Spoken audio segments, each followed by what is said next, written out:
വിഷ്ണുമായ സ്വാമിയും ചാത്തന്മാരിലും നമ്മൾ വിശ്വസിക്കുന്നുണ്ടെങ്കിൽ നമ്മള് ആ ചെയ്യുന്ന പ്രവൃത്തിയെ കണ്ടിന്യൂസ് ആയിട്ട് ചെയ്യുക, പൂജകൾ കണ്ടിന്യൂസ് ആയി ചെയ്യുക, ഹോമങ്ങൾ കണ്ടിന്യൂസ് ആയി ചെയ്യുക, ഗുരുതി പൂജകൾ കണ്ടിന്യൂസ് ആയി ചെയ്യുക.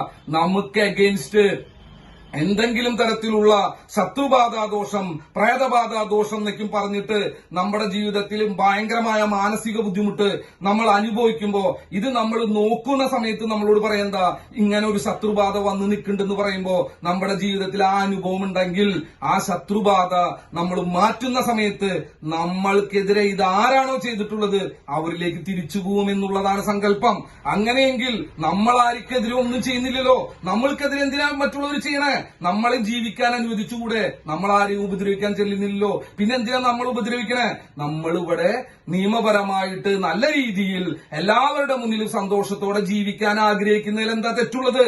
അതുകൊണ്ട് വിഷ്ണുവായ സ്വാമിയെയും ചാത്തന്മാരെയും ഞാൻ പൂജിക്കുന്നു. നിങ്ങൾക്ക് താല്പര്യമുണ്ടെങ്കിൽ പൂജിക്കാം, നിങ്ങൾക്ക് താല്പര്യമുണ്ടെങ്കിൽ പോയി ആ വിഷ്ണുമായ മഠത്തിലേക്ക് വരാം. ആരും ഇവിടെ വരണം നിർബന്ധമൊന്നുമില്ല.